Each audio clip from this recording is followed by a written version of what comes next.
Sir. अस्सलाम वालेकुम मेरा मिश्रा। आप सबको बहुत ज़्यादा स्वागत है हमारे चैनल पर एक बार फिर से। जिसने अभी तक चैनल को सब्सक्राइब नहीं किया उससे रिक्वेस्ट है हमारे चैनल को सब्सक्राइब करके वीडियो को लाइक शेयर जरूर कर देना। इसमें हम देखने वाले एक्स मुस्लिम समीर का भाई इंटरव्यू देखने वाला है, क्या कहता है इस्लाम में। ये एक न्यूज़ नेशन की वीडियो है, बहुत ज़्यादा मजा आएगा देखने में। प्लीज़ वीडियो को अंत तक देखें, चैनल को कर लीजिएगा सब्सक्राइब। देखते हैं आज वीडियो। और हमारे साथ यहाँ पर एक्स मुस्लिम समीर इस वक्त स्टूडियो में मौजूद हैं।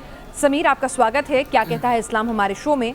सबसे पहले तो मैं आपसे जानना चाहूँगी, आपने इस्लाम कब तक आप एक मुसलमान रहे और कब आपने ये तय किया कि बस अब और नहीं, कब आपका मोह भंग होना शुरू हुआ इस्लाम से? जी भूमि, मैं आपको थोड़ा सा अपना बैकग्राउंड बताना चाहूँगा पहले, ताकि समझ में आ जाए। मैं एक्चुअली एक सुन्नी फैमिली के अंदर पैदा हुआ और जब मैं 7th या 8th क्लास में था तब तक मैं एक नॉर्मल बच्चे की तरह था। उसके बाद मैं तबलीगी जमात से जुड़ा और ज़िंदगी के 18 साल मैंने तबलीगी जमात के अंदर गुजारे। इस दौरान मैंने इस्लाम को पढ़ा, कुरान को पढ़ा और स्क्रिप्चर को पढ़ा, अहादीसों को पढ़ा, बहुत सारी डिफरेंट मैंने किताबों को पढ़ा। और मैंने इस्लाम की मालूमात इसलिए इकट्ठी करना चाहा कि मैं इस्लाम को और डीपली समझ करके उसको आगे प्रोपोगेट करूं, लोगों को उसकी तबलीग करूं और लोगों को कन्वर्ट करा सकूं इस्लाम के अंदर। या फिर जो इस्लाम के प्रचारक बनना चाहते थे और कन्वर्ट कराना चाहते थे लोगों को। आप इस हद तक आपको इस्लाम पसंद था? जी एग्जैक्टली।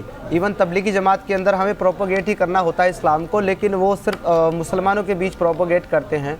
मैं ये चाहता था कि मैं इस्लाम को इतना डीपली समझूं और उसको पढ़ूं, ताकि मैं जो नॉन मुस्लिम्स हैं, गैर मुस्लिम्स हैं, उनको भी मैं इस्लाम के और दीन की दावत दे पाऊँ। इसके लिए मैंने किताबों का मुताला किया, लेकिन पढ़ते पढ़ते फिर मुझे चीज़ें समझ में आने लगी कि बहुत सारे कॉन्ट्रडिक्शंस हैं, बहुत सारी चीज़ें ऐसी हैं जो ह्यूमैनिटी के ख़िलाफ़ हैं, बहुत सारी ऐसी चीज़ें हैं जो आज के हमारे समाज के साथ मेल नहीं खाती। और किताब को पढ़ते पढ़ते मुझे समझ में आया कि ये किसी खालिक कायनात की तरफ से नहीं हो सकता जो लोगों को दो हिस्सों में बांटता है, एक मुस्लिम्स और एक नॉन मुस्लिम्स। और इसी के ऊपर मेरे कॉन्ट्रडिक्शन इकट्ठे होते गए और फिर उसके बाद मैंने इसके लिए जो है छानबीन की। मैंने दीन के जो आलिम हैं, मौलाना मुफ्ती हैं, उनसे मैंने कांटेक्ट किया, अपने सवालों के जवाब तलब किए। जब मुझे कोई जवाब नहीं मिले और मैं श्योर हो गया कि ये इसी तरीके से है जिस तरीके से मैंने पढ़ा और समझा है, तब जाकर के मैंने इस्लाम को छोड़ दिया 2018 में। नहीं, कैसे सवाल थे जो मन में आए कि क्या क्या सवाल थे आपके जो ज़हन में? काफ़ी सारी चीज़ें हैं, जैसे कि स्क्रिप्चर में लिखा हुआ है कि जो ईमान वाले नहीं हैं उनके साथ जंग करो, उनको मारो या फिर उनसे जिज़िया लो। अगर ये सारे काम नहीं करते तो उनके साथ जंग करो, और अगर वो मारे जाएं तो उनकी माएँ, बहनें, बेटियाँ जो तुम्हारे हिस्से में आए, तुम्हारे कब्ज़े में आए, वो सब तुम्हारी गुलाम लौंडियाँ। तुम उनके साथ जो है मुबाशरत यानी कि सेक्स कर सकते हो बिना शादी के, और उनको मार्केट में ले जा करके बेच भी सकते हो। तो ये तमाम चीज़ें आपने पूछी। मुझे लगा कि एक ऐसा खुदा जिसने सारी दुनिया को बनाया है और जो सारी दुनिया का खालिक है, वो क्यों अपनी एक ख़ास बंदों को ये हुक्म करेगा कि तुम मेरे दूसरे बंदों के साथ जंग करो और उनकी माँ, बहन, बेटियों के साथ तुम ऐसा करो। सब लिखा हुआ है, आप कह रहे हैं। एग्जैक्टली, मैं हवाला दे रहा हूँ। सूरह अल-मोमिनून सूरह नंबर 23 आया नंबर 5 और 6 के अंदर क्लियरली मेंशन है कि खुद कुरान और खुद स्क्रिप्चर इसको अलाउ कर रहा है कि आप दूसरे की माँ, बहन, बेटियों को बंधक बनाकर उनको सेक्स स्लेव बना सकते हो और उनके साथ बिना शादी, बिना निकाह के आप मुबाशरत कर सकते हो, और इसमें कुछ भी गलत नहीं है। किस उम्र में आपने तय किया कि भाई अब नहीं है? मतलब आपने क्या मॉडर्न तालीम भी हासिल की है? थोड़ा अपने बारे में बताएं कि आपके परिवार में कौन लोग हैं, अगर आप मुनासिब समझें, क्योंकि आपको जान का भी खतरा आप कहते हैं आपको रहता है, आपको धमकियां मिलती रहती हैं। अगर मुनासिब समझें तो थोड़ा अपने परिवार के बारे में, अपने बैकग्राउंड के बारे में अगर बताना चाहें, और फिर किस वक्त, किस उम्र में आपको लगा कि बस अब नहीं, और जब आपने अपने परिवार को बताया कि मैं इस्लाम छोड़ना चाहता हूं, तो क्या रिएक्शन था? ज़रा अगर वो पूरी कहानी हमारे दर्शकों को भी बता सकें कि आखिर एक सच्चा मुसलमान समीर कैसे एक्स मुस्लिम बन गया। जी, मैं इन शॉर्ट बताना चाहूँगा आपको। देखिए, जैसे कि मैंने बताया कि मैं एक सुन्नी परिवार के अंदर पैदा हुआ। मेरी जो फैमिली है वो बहुत ज़्यादा ह्यूमनिस्ट और रैशनल टाइप की फैमिली है, बहुत ज़्यादा इंटू नहीं है मज़हब या दीन के अंदर, लेकिन बहुत ज़्यादा रैशनल लोग हैं। मेरी फैमिली ने कभी मुझे फोर्स नहीं किया दीन को ज़्यादा फॉलो करने के लिए, ये सब करने के लिए। मेरी अपनी खुशी से मैं तबलीगी जमात में, हाँ स्टार्ट में मुझे इन्फ्लुएंस किया गया तबलीगी जमात के द्वारा कि मैं जाऊँ, उससे जुड़ूँ, और जब मैं जुड़ा तो मैंने अपनी खुशी से मैं दीन के अंदर इंटू हुआ, और इतना ज़्यादा इंटू हुआ कि मैं अपने घर वालों को परेशान करता था कि आप टीवी नहीं देख सकते, आप बिना दुपट्टा आप घर में भी नहीं रह सकते, आप दरवाजे पे नहीं जा सकते। घर की जो वूमन थी मैं उनको परेशान करता था, घर की चीज़ें तोड़ देना, टीवी तोड़ देना, कोई मोबाइल में मूवी देख रहा है, गाना सुन रहा है, उसको तोड़ देना। इतना ज़्यादा एक नेक्स्ट लेवल का मैं मोमिन था कि मेरे सामने कोई मूवी नहीं देख सकता, टीवी नहीं चला सकता, रेडियो नहीं सुन सकता, गाने नहीं सुन सकता।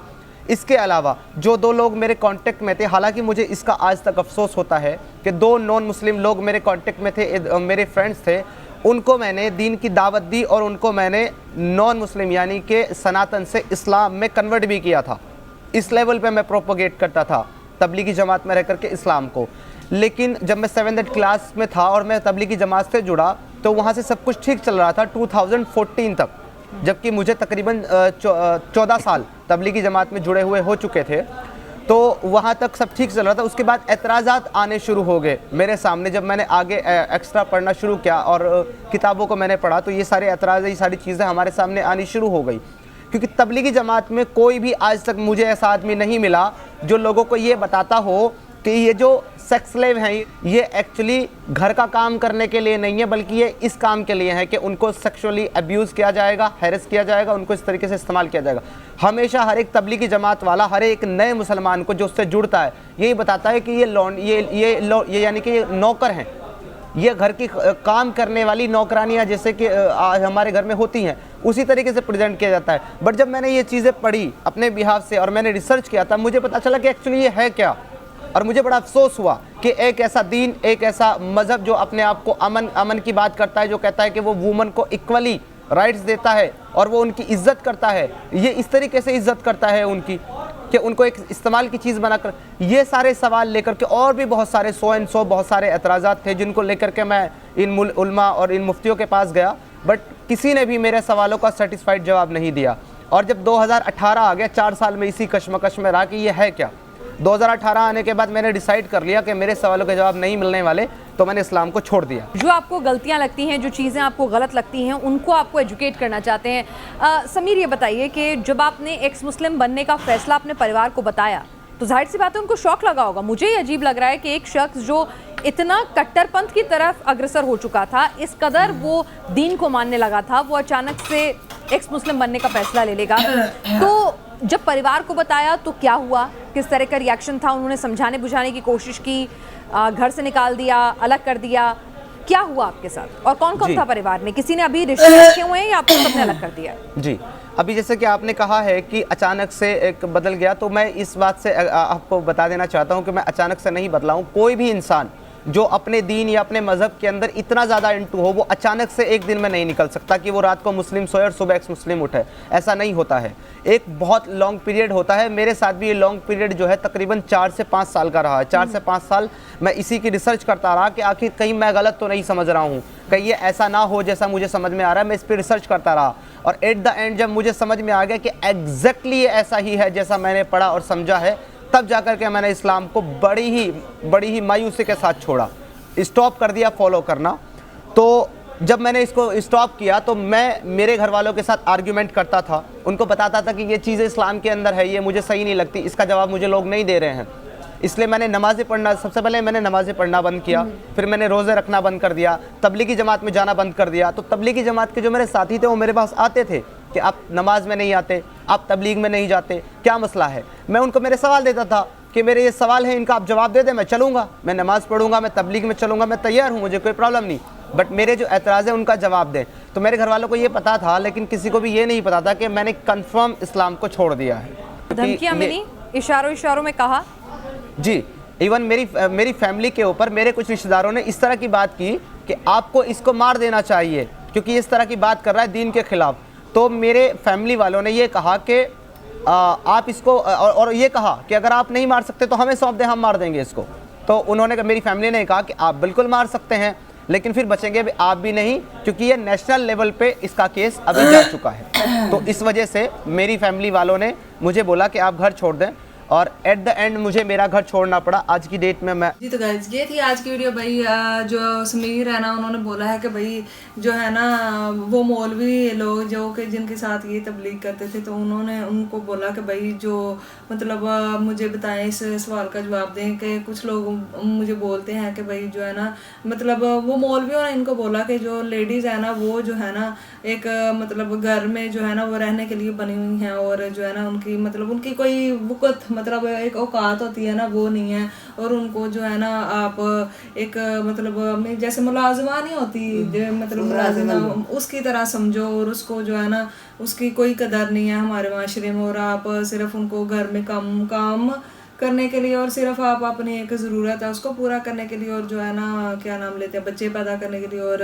बस इस तरह से रखो, और उसकी कोई वक़्त नहीं है। तो उन्होंने जब ये पूछा सवाल जो है मौलवी लोगों से, तो उन्होंने यही बोला भाई हाँ ये बिल्कुल ऐसा ही है वैसा ही है। तो ये बहुत ज़्यादा एक गलत चीज़ है। रिस्पेक्ट एक जैसे आजकल के माशरे में हम देखते हैं ना, एक जो मर्द को एक मुकाम हासिल है ना, फीमेल को भी वही मुकाम हासिल है। मैं तो देखती हूँ कि भाई आजकल माशरे में जो फीमेल है ना वो मर्दों को भी कट करके आगे चली गई हैं। ऐसा नहीं है हमारे माशरे में। अब तो मतलब जो लड़के होते हैं ना वो लापरवाह होते हैं, मतलब इतना ज्यादा फोकस नहीं करते, लेकिन लड़कियों को ना हाँ बड़े एक तजस्सुस होता है कि यार हम पढ़ लिख कर ना किसी तरीके से अपना नाम बनाएं, हम किसी ऊंची पोस्ट पे जाएं। उनको बड़ा ना मतलब मुझे भी था, मतलब होता है ना सब लड़कियों को होता है कि भाई हमने पढ़ना है, वो मतलब एक कीड़े की तरह पढ़ती रहेंगी, एक जैसे किताबी कीड़ा नहीं बन जाता वैसे पढ़ के।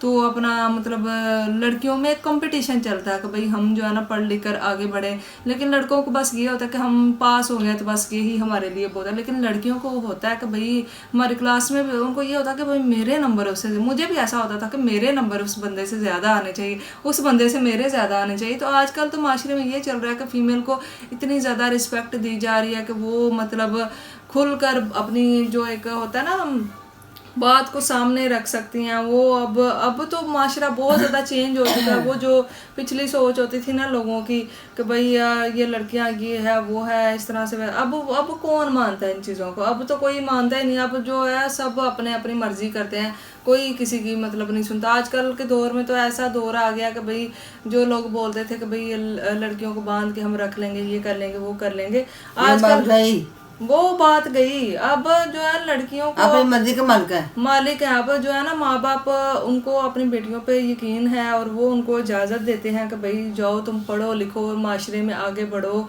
और दुनिया को बताओ कि भाई तुम हमारा एक फ़ख्र हो, एक हमारा सर फखर से बुलंद कर रही हो।